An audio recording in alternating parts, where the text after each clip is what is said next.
I'm Gareth Brown, and today I'm joined by Harvey Migotti, my fellow portfolio manager on the Forager International Shares Fund.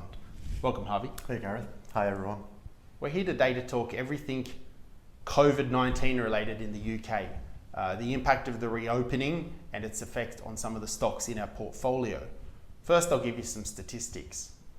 The UK were hit by COVID-19 worse than any other developed country in the world. New cases peaked at around 60,000 a day in January, which is just 4 months ago. It's down more than 97% since then. Deaths have also followed suit, from more than 1,200 a day in late January to less than 10 a day today. So how did the UK get here? Well, there's no doubt lockdown helped in getting them to this point, but vaccinations have also been undeniably important. The UK has administered 78 doses per 100 head of population. More than 25% of the population are fully vaccinated, including the nation's most vulnerable people. And in total, more than 50% of people have received one shot, which already confers significant advantages, significant protection, I should say. Look, the UK economy's been open for about a month now, no major spike.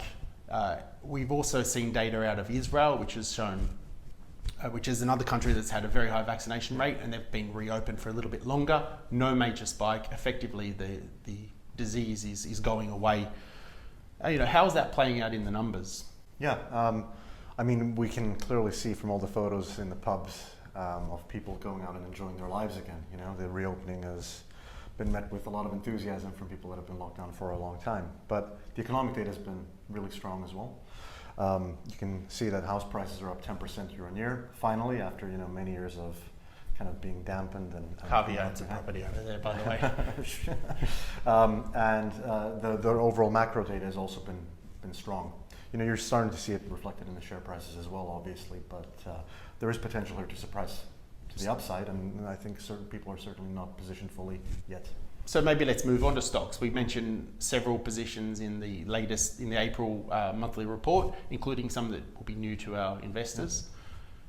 Yes, so there's a number of new positions that we have in the UK. I think one of the ones that that we bought a few months ago and have been buying in and out of the fund over the last few years is Lloyds, one of the UK's largest banks. Very steady company, good balance sheet, trading at a significant discount to book value. Still trading at a significant discount to book value, even though it's had a decent run, but it's still well below pre-COVID levels. And a lot of the other banks that you look at and other companies around the world have recovered to more normalized share price levels, but these ones have been left behind or are just starting the rally now. Yeah.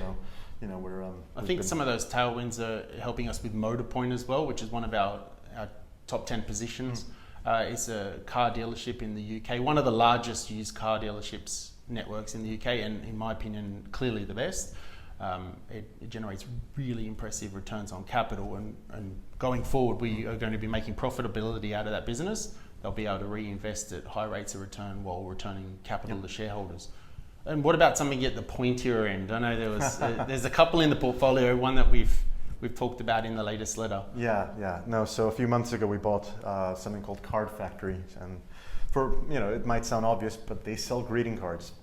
The biggest player in the UK, actually. It might not sound like a very attractive business on the surface, but it's a business that has consistently generated a lot of cash flow, paid a lot of dividends over the past few years, and got absolutely slammed as COVID happened and as they shut down their stores and so forth, and people moved to more digital greeting cards.